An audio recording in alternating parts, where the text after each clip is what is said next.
오늘은 아브라함 남신도의 특송이 있기 때문에 제가 설레입니다. 그래서 본문을 좀 잘라서 읽겠습니다. 2장 12절부터 17절까지만 오늘 본문이 오늘 2장 17절까지네요. 안 자르고 그냥 그대로 읽겠습니다. 2장 12절부터 17절까지 여러분과 제가 한 절씩 읽고 우리 아브라함 남신도의 하나님께 찬양해 주시겠습니다. 12절부터 읽겠습니다. 자녀들아, 내가 너희에게 쓰는 것은 너희 죄가 그의 이름으로 말미암아 사함을 받았으며, 아비들아, 내가 너에게 쓰는 것은 너희가 태초부터 계신 이를 알았으며, 청년들아, 내가 너에게 쓰는 것은 너희가 악한 자를 이겼느니라. 아이들아, 내가 너희에게 쓴 것은 너희가 아버지를 알았으며, 아비들아, 내가 너희에게 쓴 것은 너희가 태초부터 계신 이를 알았으며, 청년들아, 내가 너희에게 쓴 것은 너희가 강하고 하나님의 말씀이 너희 안에 거하시며 너희가 흉악한 자를 이기었음이라. 이 세상이나 세상에 있는 것들을 사랑하지 말라. 누구든지 세상을 사랑하면 아버지의 사랑이 그 안에 있지 아니하니, 이는 세상에 있는 모든 것이 육신의 정욕과 안목의 정욕과 이생의 자랑이니 다 아버지께로부터 온 것이 아니요 세상으로부터 온 것이라. 이 세상도 그 정욕도 지나가되 오직 하나님의 뜻을 행하는 자는 영원히 거하느니라. 아멘. 예, 아브라함의 특송해 주시겠습니다.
아멘.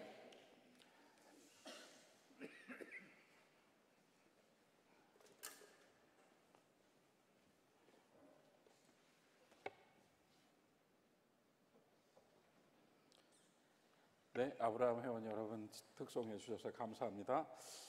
자, 여러분 우리가 오늘 제가 이제 아까 시작부터 이미 조금 예시해 드렸습니다만 우리는 이 땅에서 누구의 사람으로 살아야 합니다. 그럴 수밖에 없죠. 관계 속에 살아가고 또 우리가 사랑하고 아끼는 사람들과 그 곁을 지키며 살아가기 때문에요. 그러나 궁극적으로 우리의 가장 귀한 우리의 영적 정체성은 하나님의 사람이 되는 것이고 하나님의 사람이 되었다는 것입니다.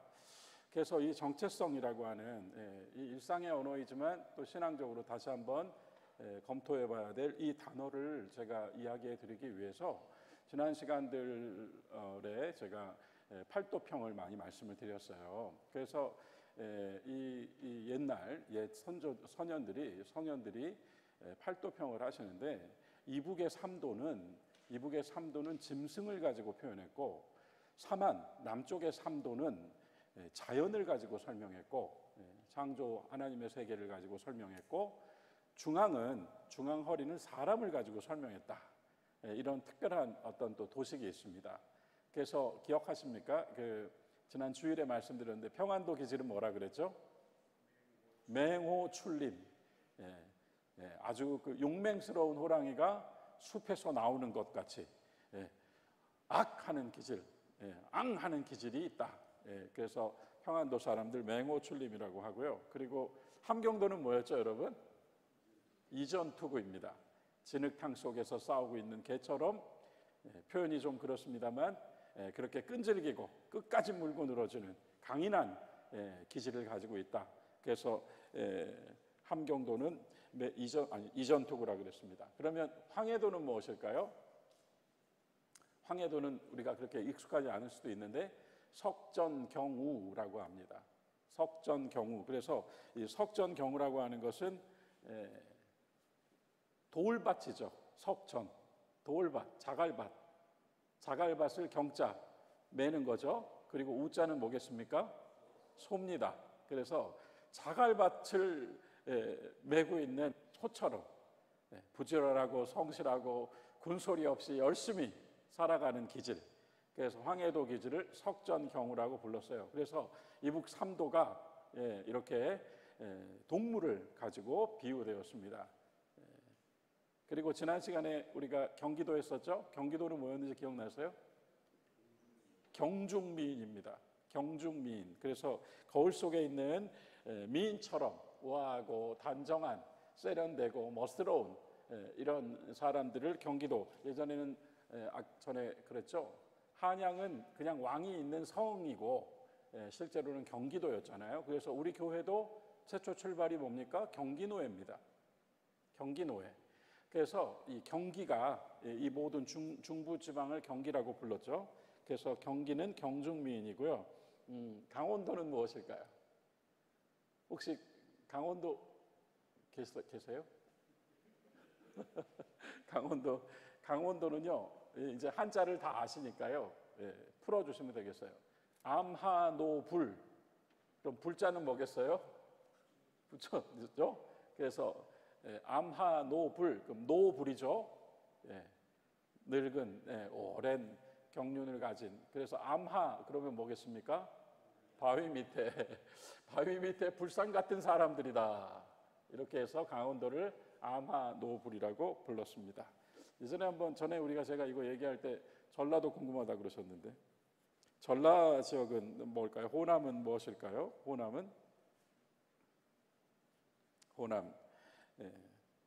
호남은요. 풍전 그러면 뭘까요? 바람 앞이죠. 풍전 세류입니다.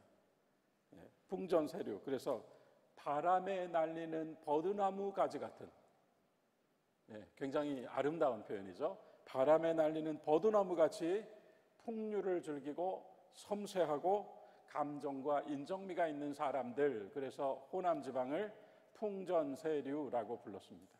풍전세류.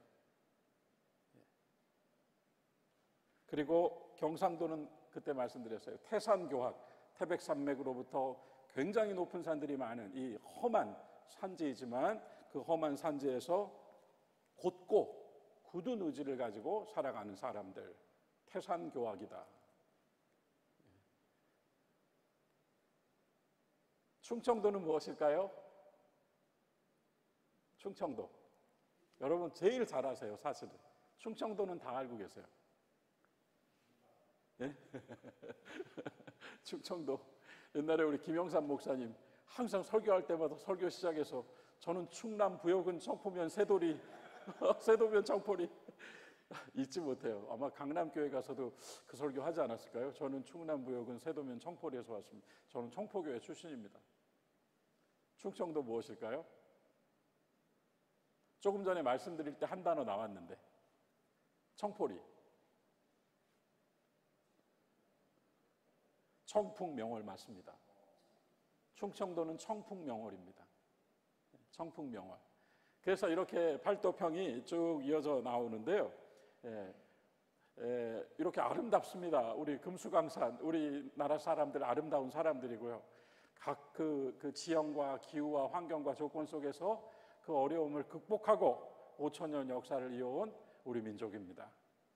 아름다운 그와 같은 기질과 풍토와 사람들의 그런 인정이 이 나라의 역사를 여기까지 이끌어 주었다고 생각합니다. 지켜냈다고 생각합니다. 자, 이렇게 흥미로운 팔도평을 함께 이야기했던 것은 우리들이 가지고 있는 이 새로운 정체성에 대해서 더 강하게 말씀을 나누기 위해서였고요. 일단은 요한일서를 간단하게 다시 정리해 보면 제일 먼저 나오는 것은 주님을 만났던 제자들은 듣고 보고 자세히 보고 손으로 만져봄으로써 주님이 누구이신가를 알아차렸는데 그분은 바로 태초부터 계셨던 말씀이나 지금은 우리에게 오신 생명의 말씀이다. 생명의 말씀을 믿고 그 말씀으로 사는 사람은 이제 생명의 말씀이 적용된 영원한 생명을 얻었다. 사도들은 이것을 깨달았다고 합니다. 성령을 받고 나서요.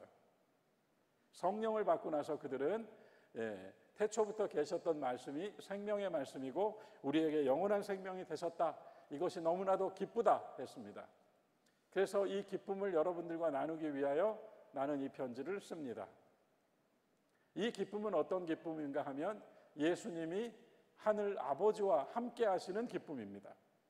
그 기쁨을 이제 우리 사도들이 성령을 통하여 주님이 여기 계시지 않지만 주님과 함께하는 기쁨을 누리고 있습니다. 이제는 성도 여러분들에게 전하지 않을 수가 없고 이것을 전함으로써 여러분과 우리가 그러니까 사도와 성도들이 다 함께 우리로 우리의 기쁨이 충만하게 하려 함이라 1장 4절입니다.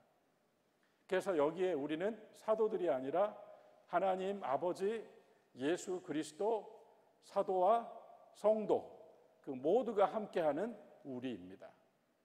우리의 기쁨이 충만하게 하려 함이라. 주님도 기쁘시고 전한 이도 기쁘고 전한 받은 이도 기쁜 우리의 기쁨이 충만하게 하는 복음을 지금부터 쓰겠습니다.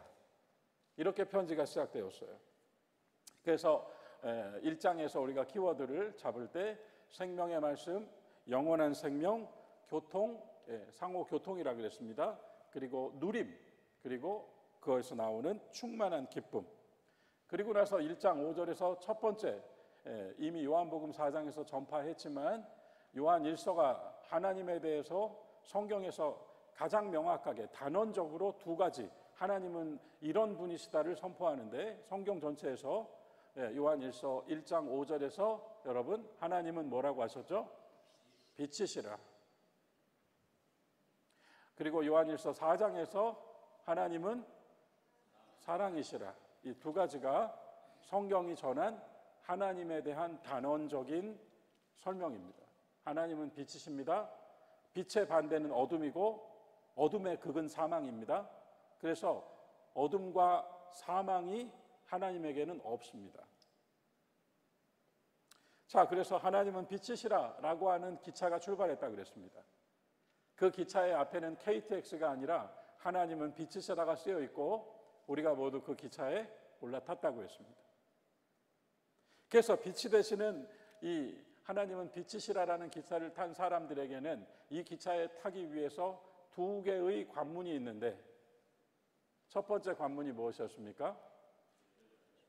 맞습니다. 하나님의 말씀을 지키고 죄를 고백하는 것입니다. 그것이 어둠에서 나오는 길이라고 합니다. 자기 안의 어둠, 관계의 어둠, 하나님과의 관계의 어둠, 가장 큰 문제죠. 제가 그래서 굉장히 강한 어조로 얘기했던 것이 내 속에 죄가 있으면 교회 오는 것도 힘듭니다. 내 속에 죄가 있으면 사람 대하는 것도 힘들어져요. 그래서 주님의 보혈이 주의 제단의 대제사장에 의해서 지성소에서 뿌려지는 것은 영적인 일이고, 그리고 실질적으로 주님의 보혈이 어디에 뿌려졌다고 이야기하는가 하면 히브리서 10장 28절에서 여러분과 저의 양심에 뿌려졌습니다. 왜 양심에 뿌려져야 합니까?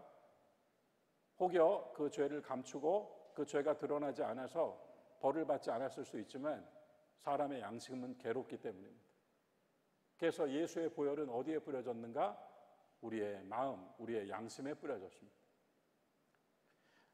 그렇게 죄를, 하나님의 말씀을 이제 알게 되었고 죄를 고백함, 그래서 하나님은 신실하시고 의로우신 분이시니 죄를 고백하면 누구라도 예외 없이 그의 모든 죄를 사하시며 그를 불이라고 하는 그 구덩이에서 꺼내신다 그랬습니다. 그래서 의의 문제가 첫 번째로 나왔어요.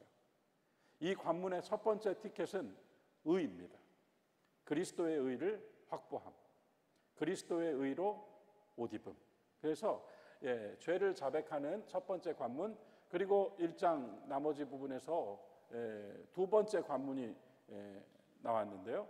두 번째 관문은 뭐였는지 기억나세요? 네, 사랑입니다. 사랑하는 사람이 되는 겁니다. 그런데 이 사랑하는 사람이 다른 사랑이 아니라 어떤 사랑이죠? 하나님의 사랑입니다. 하나님의 사랑이 뭐라 그랬죠? 아가페입니다. 성도의 사랑은 아가페의 사랑입니다. 그래서 하나님의 사랑이 우리 안으로 들어오고 우리가 정말 우리 권사님의 기도처럼 하나님의 사랑이 우리를 덮어주시면 우리 또한 하나님의 사랑으로 사랑하게 됩니다. 하나님을 사랑하고 이웃을 사랑하게 됩니다. 거기에 사랑은 아가페입니다. 아가페.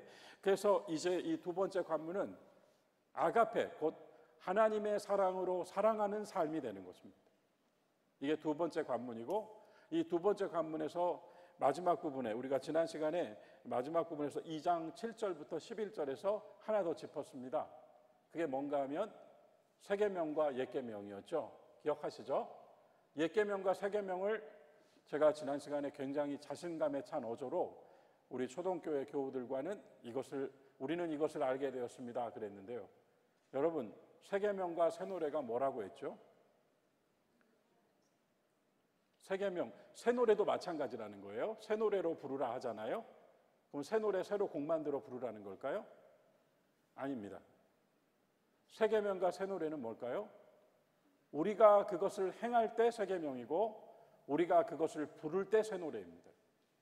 우리가 그것을 알고만 있다면 옛계명이고 우리가 그것을 알아서 행할 때 그것이 세계명이 됩니다. 그래서 세계명은 계속 진행 중입니다. 그래서 오늘도 우리가 교회로 하나님을 사랑하고 또한 우리가 교회로 이웃과 성도를 사랑할 때 그 속에서 우리는 세계명을 실천하는 사람인 겁니다. 세계명은 바뀐 것이 아니라 실천된 것이고 실행된 것입니다. 새 노래는 새로 쓴 곡이 아니라 알던 그 곡이 다시 불러지는 것입니다. 주 안에 있는 나에게를 부를 때마다 우리가 은혜 받듯이 그 노래를 우리가 다 알고 있고 우리 선조들도 늘 부르셨던 곡인데 초등교회 예배당에서 우리가 그걸 부를 때 다시금 그 가사가 우리의 마음을 감동시키듯이 새 계명과 새 노래는 오늘 우리가 행하고 오늘 우리가 부르는 찬송입니다. 여러분, 우리가 여기까지 지난 시간에 같이 했어요. 그래서 지금 요한일서를 완전히 지금 우리가 함께 짚고 가고 있습니다. 기쁨, 죄의 고백, 그리고 사랑의 실천. 오늘 2장 12절부터 17절까지 반복되고 있는 것 같아서 그냥 읽으면 묶어버리게 되는데 하나씩 하나씩 보면 이게 또 이런 깊이가 있구나 할 수 있는 말씀입니다. 오늘 제목이 자녀들아 내가 너희에게 라고 제목해 놨는데요. 이 자녀들아라고 하는 것이 이제 새로운 정체성. 자녀들아가 2장 12절 요거 하나 짚고 가야 되겠네요. 그 세계문과 옛계명 얘기하면서 성경책 가지고 계시면 그 옆에 신명기 6장 4절과 5절, 신명기 6장 4절과 5절, 그리고 마태복음 22장 37절부터 40절을 적어주셔서 신명기 6장 4절과 5절은 나왔네요. 우리 같이 읽어볼까요? 함께 읽읍시다.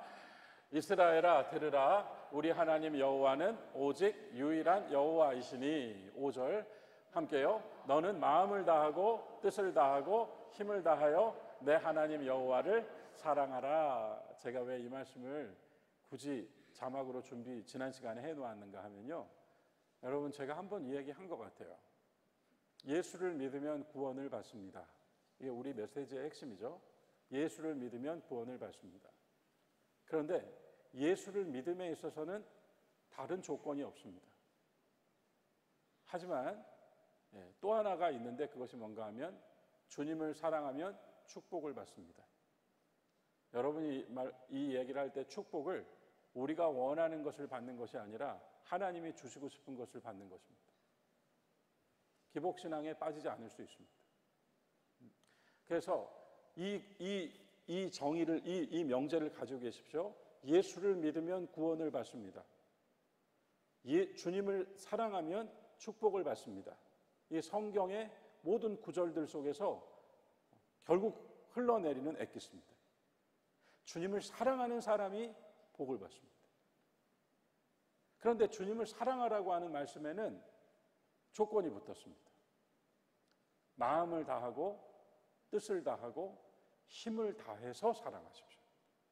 예수님을 믿는 것은 그냥 그분의 이름을 믿으면입니다.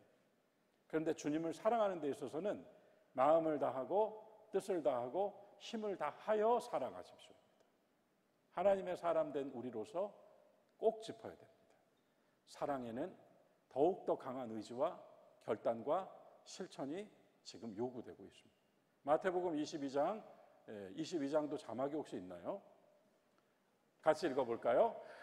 예수께서 이르시되 내 마음을 다하고 목숨을 다하고 뜻을 다하여 주 너희 하나님을 사랑하라 하셨으니. 여러분 뭐가 달라졌어요? 목숨이 붙었습니다. 주님의 말씀으로는 목숨이, 우리의 생명이 더해졌습니다. 그래서 마음을 다하고 목숨을 다하고 뜻을 다하여 주 너의 하나님을 사랑하라. 사랑에는 이와 같은 결연한 의지를, 단호한 결단을, 구체적인 행동을 요구하고 있습니다. 그래서 믿음과 사랑이라고 하는 이 두 개의 명제가 기독교 신앙에서 우리에게 요청되었습니다. 믿음과 사랑, 이것을 지키는 것이, 실행하는 것이 세계명이라 하는 것입니다. 왜냐하면 이 마태복음 22장 혹시 그 다음 절도 있나요? 38절, 37절부터 마태복음 22장 38절부터 쭉 자막 쭉 올려주세요. 우리 계속 같이 읽어봅시다. 이것이 크고 첫째 되는 계명이요. 39절 둘째도 그와 같으니 내 이웃을 내 자신같이 사랑하라 하셨으니. 40절 이 두 계명이 온 율법과 선지자의 강령이니라. 그냥 예수님 압축해버리셨어요. 써머리 해버리셨잖아요. 온 율법과 선지자의 말씀에 강령이라고 했습니다. 그래서 사랑, 그런데 그 사랑은 마음과 뜻과 힘과 목숨을 다하는 사랑이라고 해주신 겁니다. 이와 같은 사랑이 주님을 향하고 또 형제 자매와 이웃을 향할 때 여러분 또한 우리를 사랑하시는 아가페를 우리의 삶으로 받아 누린다는 것입니다. 이것이 우리 신앙의 아주 중요한 표대가 되면 좋겠습니다. 이제 오늘의 주제로 넘어와서 여러분 2장 12절부터 17절 우리가 한번 아까 읽었습니다만 오늘 역시 요한일서를 기쁘게 읽을 준비를 하시고 이 구절들을 한번 보도록 하겠습니다. 먼저 2장 12절 같이 한 목소리로 다시 읽겠습니다.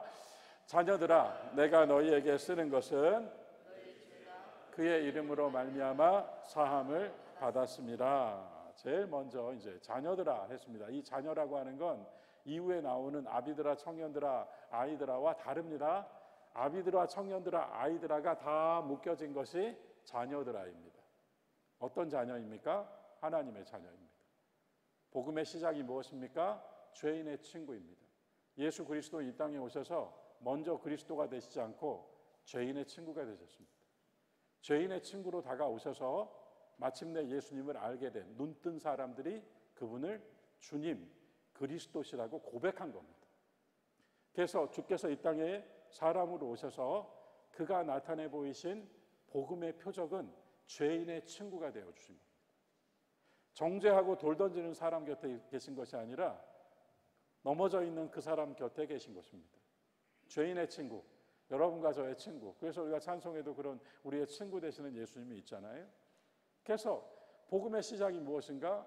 죄인의 친구가 되어 주셔서 죄의 사함을 주신 것입니다. 무엇으로? 그분의 이름으로. 이게 대전제입니다. 그래서 우리가 모두 타고난 생명, 부모님께로부터 받은 생명으로 태어났지만 다시 한번 새로운 정체성을 얻게 되는 것이 있는데, 그것은 바로 예수님의 이름으로 죄의 사함을 입은 거듭난 하나님의 자녀가 되는 것입니다. 이것이 새로운 정체성입니다. 그래서 이제는 요한서신서쯤에 오면, 성경의 거의 끝부분에 오면 여러분과 저는 자녀들아 라고 불림받게 됩니다. 자녀들아, 하나님의 아들, 딸들아, 이렇게 불림받습니다. 그래서 자녀들아로 시작해서 복음 한 줄을 딱 먼저 적었습니다. 여러분과 저는 그분의 이름으로 죄가 사함을 받았습니다. 과거 완료. 받았습니다. 그래서 이 첫 번째, 제일 먼저 그분은, 주님은 죄인의 친구로 오셨고 우리는 주님을 그리스도라고 고백하게 되었습니다. 그분은 우리에게 죄 사함, 죄를 용서해 주셨고, 성전 바닥에 쭈그리고 있던 그 여인에게처럼, 또는 수가성의 여인처럼 죄를 용서해 주셨고, 내가 너의 죄를 묻지 않는다라고 하심으로, 그리고 가서 다시는 죄를 짓지 말라 하심으로 용서해 주셨고, 거기에서부터 또 하나의 생명, 곧 하나님의 자녀의 생명으로 사는 새로운 정체성의 삶이 시작된 것입니다. 지난 주일에 우리는 누가복음 15장의 탕자를 읽었습니다. 탕자 역시 원래 아들이었지만 집을 떠남으로써 연을 끊었다가 다시 돼지우리간에서 결심하고 아버지께로 돌아올 때, 여러분 지난주에 제가 거기서 굉장히 강한 어조로 말씀드렸는데요, 탕자가 아버지께로 돌아올 때 아버지께로 오는 길이 아직 많이 남아 있었는데, 아버지께로 오는 길이 어떻게 되었다고 했죠? 아버지가 아들에게 달려가는 길로 바뀌어 있었다 했습니다. 그래서 모든 믿는 자들이 나는 아직 멀었어요, 나는 여전히 연약하고 죄가 많아요, 여러분이 100번 1000번 그리 말해도 우리를 자녀 삼으신 아버지께서 우리에게 오시는 은혜가 더 커지는 겁니다. 그래서 이런 말이 나오는 겁니다. 용서함을 크게 받은 사람은 많이 사랑합니다. 그래서 내가 아직 아버지께로 가야 될 길이 많이 남은 사람은 그만큼 아버지께서 내게 더 많이 오셨기 때문에 죄가 클수록 은혜가 커지는 겁니다. 이것은 또 하나 신학적으로 말한다면 상대의 세계가 절대의 세계로 바뀌는 순간입니다. 상대의 세계에서는 죄가 있고 의가 있습니다. 그러나 절대의 세계에서는 죄도 의도 아닌, 선도 악도 아닌, 좋음도 나쁨도 아닌 하나님의 사랑만 있습니다. 절대의 세계에서는 절대자의 결정만 있는 겁니다. 그렇지 않아요? 그래서 신앙은 이 절대의 가치관을 하나 가지고 있습니다. 그래서 내가 가야 될 길은 아직 많이 남아 있으나 내가 가야 될 그 많은 남은 길이 주님께서 나에게 오신 길이 되었다. 이것이 탕자의 비유에서 아주 중요했고요. 그리고 나서 아버지는 이 아들을 덥석 안았고 입을 맞추었으며 이 아들에게 제일 좋은 옷을 입혔고 아들의 권위를 회복하는 반지를 다시 끼워주었으며 무엇보다도 새로 살라고 새 신을 신겨주었습니다. 이것이 새로운 정체성이라는 겁니다. 그래서 탕자의 비유가 그대로 가져와서 2장 요한일서 2장 12절에서 자녀들아가 되었습니다. 자녀들아, 우리 모두가 그와 같은 자녀가 됨으로써 지난 시간에 말씀드린 것, 생명은 뭐라 그랬죠? 살라는 명령. 그죠? 그래서 생명은 살아라입니다. 오늘도 우리의 생명은 살아라, 살자라고 합니다. 그런데 영원한 생명은 뭐라 그랬습니까? 영원히 살아라는 명령입니다. 얼마나 귀한 명령을, 귀한 은혜를 받았습니까? 영원히 살아라. 이것이 영원한 생명입니다. 그래서 하나님의 자녀로 우리가 받은 시작이요 끝이요 절대적이고 모든 것이라고 할 수 있는 한 가지는 영원히 살아라라는 명령이라 영생이라고 말씀드렸습니다. 자, 그 다음 2장 13절 이제 본격적으로 들어갈게요. 남신도 여러분 2장 13절 한번 읽어주시겠습니까?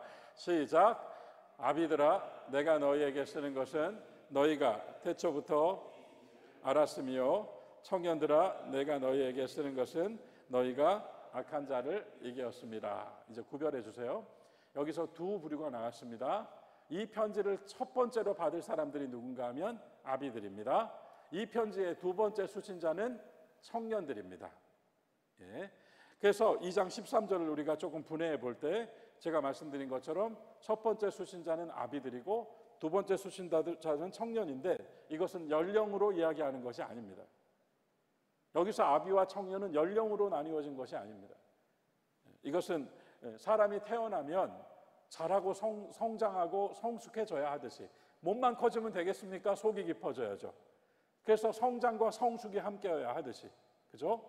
하나님의 자녀로 거듭난 사람 역시 영적으로 또 정신적으로 성장하고 성숙해야 된다 이 말입니다. 그러면 첫 번째 수신자인 아비들은 어떤 사람들일까요? 성숙한 사람들입니다. 두 번째 수신자인 청년들은 어떤 사람들일까요? 성장한 사람들입니다. 구별이 되셨습니까? 성숙한 사람들과 성장한 사람들, 새로운 정체성을 가지고 하나님의 자녀로 거듭나서 자녀들아라고 불린 사람들 가운데에는 성숙한 아비들이 있고 성장한 청년들이 있습니다.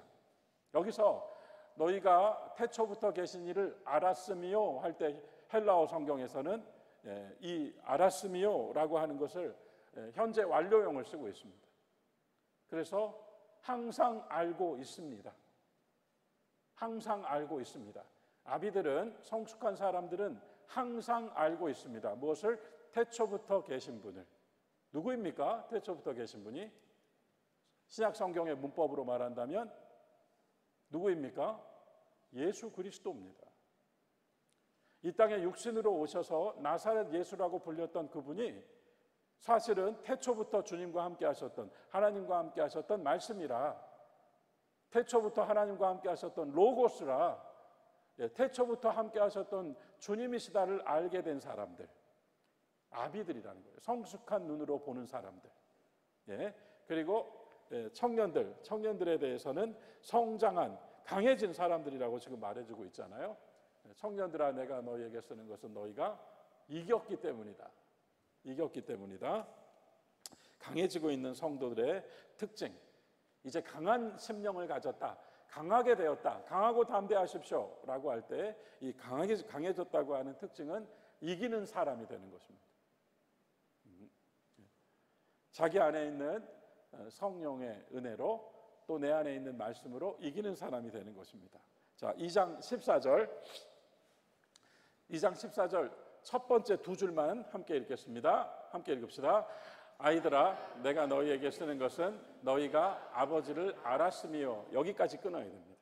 우리 성경이 지금 붙여놨기 때문에 읽으면 헷갈린다 이 말씀입니다. 여기까지 끊어야 됩니다. 그래서 아비들아, 청년들아, 아이들아까지로 끊어야 됩니다.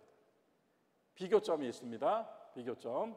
그래서 아이들아 내가 너희에게 쓰는 것은 너희가 아버지를 알았으며, 그러니까 이 아이라고 하는 존재로 세 번째 수신자로 등장한 아이들은 이제 아버지를 안 사람이에요. 그럼 어떤 사람이겠어요? 거듭난 사람이죠. 육신의 아버지뿐만 아니라 하나님을 사도 바울의 이야기처럼 아바 아버지라고 부르는 사람이 되었잖아요. 그래서 이제 우리는 이제 구분을 했습니다. 첫 번째 성숙한 사람들, 두 번째 성장한 사람들, 세 번째 거듭난 사람들. 네, 이렇게 이 구절이 나누어져 있습니다. 자, 14절 그 다음 두 줄 같이 읽겠습니다. 14절 함께 읽읍시다. 아비들아 내가 너희에게 쓴 것은 너희가 태초부터 계신 이를 알았으며. 자, 이거 한번 비교해 볼게요. 이게 지금 우리가 요게 좀 달라지는 게 있습니다. 다시 한번 2장 13절 한번 올려주실래요? 방송실에서 2장 13절. 여기에서 내가 너희에게 뭐라고 합니까? 쓰는 것이라 그러죠. 쓰는 것, 쓰는 것. 자, 2장 14절 다시 해주세요. 두 번째 다른 두 줄. 여기 첫 번째 쓴 것은도 쓰는 것은입니다. 번역이 쓴 것은으로 되어 있는데 쓰는 것은 이 시제가 달라요. 자, 2장 14절을 보시면 달라졌죠? 쓴 것은 이렇게 나옵니다. 미묘하지만 아주 작지만 눈에 잘 안 띄지만 앞에서 대전제로 편지의 수신자 아비들, 청년들, 아이들을 이야기해 줄 땐 쓰는 것은이고요. 그 다음 이야기는 쓴 것입니다. 그러므로 이 다음부터 나오게 되는 이야기는 앞에 이야기의 강론, 각주가 되는 겁니다. 그러면 이 강론에서 첫 번째는 거의 유사했어요. 아비들아 너희는 태초부터 계신 이를 알았다. 네. 자, 그 다음 2장 14절 그 다음 구절이 청년들. 여신도 여러분 14절 한번 읽어주시겠어요? 시작. 청년들아 내가 너에게 쓴 것은 너희가 당하고 하나님의 말씀이 너희 안에 거하시며 너희가 흉악한 자를 이기었습니다. 네, 이렇게 돼서 2장 14절에서 청년들이 나왔는데요. 실제로 2장 14절부터 17절까지 네 절이나 청년들의 각주로 활용합니다. 그러니까 아비들에 대해서는 그냥 한 가지예요. 성숙해진 사람들은 이제 뭘 보는 겁니까? 영혼을 보는 사람이 되었어요. 깊게 보는 사람이 됐다는 겁니다. 태초부터 계신 분을 알았다는 건 육신으로 오신 나사렛 예수 그리스도뿐만 아니라 그분이 본래 계셨고 그분이 장차 오실 분이라는 영혼까지 헤아려 볼 수 있는 깊은 눈을 가진 사람이 아비들이에요. 제가 이야기 한번 해드렸어요. 아비들은 누구입니까? 영혼을 보는 사람입니다.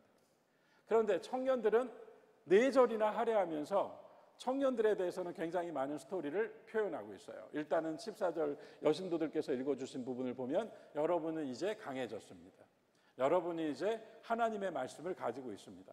여러분은 이제 악을 이길 수가 있게 되었습니다. 왜? 강해졌으니까요. 강해졌으니까요.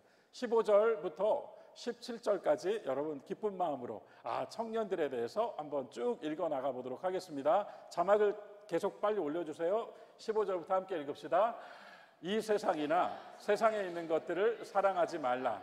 누구든지 세상을 사랑하면 아버지의 사랑이 그 안에 있지 아니하니 이는 세상에 있는 모든 것이 육신의 정욕과 안목의 정욕과 이생의 자랑이니 다 아버지께로부터 온 것이 아니라 온 것이다. 이 세상도 그 정욕도 지나가되 오직 하나님의 뜻을 행하는 자는 영원히 거하느니라.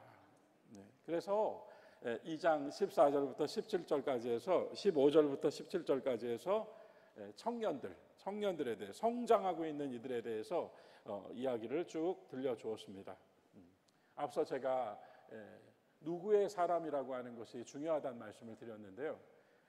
만약 내가 누군가를 정말 존경하고 그의 사상 이론에 대해서 깊이 심취하여 그를 추종한다고 합시다. 그런데 그도 결국 떠납니다. 또는 그도 결국 추락합니다. 그도 실패합니다. 그러면 내가 의지했던 그 사람이 추락하면 나도 결국 거기에 속해서 같이 추락할 수밖에 없습니다. 모든 존재하는 것들은 소멸됩니다. 이 땅에 있는 물질들은 모두 없어집니다. 모든 생명은 죽음으로 귀결됩니다. 그래서 그 모든 끝나는 것들에 매달려 있는 사람은 그 끝과 함께 같이 끝납니다. 그것 때문에 오직 끝나지 않는 한 가지를 붙잡은 것이 신앙인입니다. 그것은 바로 하나님은 소멸되지 않으시며 하나님의 말씀은 변하지 않으시고 하나님은 영원하시기 때문입니다. 그래서 모든 소멸되는 것들을 붙잡고 있던 사람들이 영원하신 하나님을 붙잡게 된 것이 바로 이 새로운 정체성의 본질입니다. 그러면서 이 소멸되고 사라지는 것들 속에서 저는 그래서 윤동주 시인께서 모든 죽어가는 것들을 사랑해야지. 저는 굉장한 구절이라고 생각합니다. 살아있는 것들을 사랑해야지가 합리적인 말입니다. 오늘 지금 내 눈앞에 살아있는 것들을 내가 더욱 사랑해야지. 내 곁에 있는 사람들을 더욱 사랑해야지. 이게 상식이잖아요. 합리적이고. 그런데 시인의 눈은 죽어가는 것들을 사랑해야겠다고 말하는 겁니다. 모든 소멸되는 것들에 대한 사랑. 예, 세상을 사랑하지 않는다. 당연하죠. 뭐 그리스도인에게 이 말만큼 또 일상적인 표현이 어디 있습니까? 그런데 세상이라는 말을 좀 주목해 볼 필요가 있습니다. 마태복음 25장 34절 혹시 있나요? 자막이? 마태복음 25장 34절 없으면 여러분 있어요. 마태복음 25장 34절 주님의 말씀입니다. 함께 읽읍시다. 그때 임금이 그 오른편에 있는 자들에게 이르시되 내 아버지께 복을 받을 자들이여 나와라. 창세로부터 너희를 위하여 예비된 나라를 상속받으라. 그래서 이 나라가 아니라 예비된 나라가 있음을 예수님 말씀하셨어요.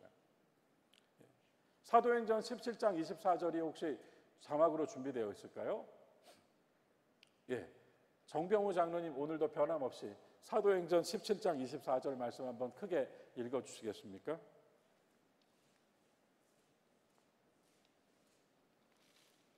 사도행전 17장 24절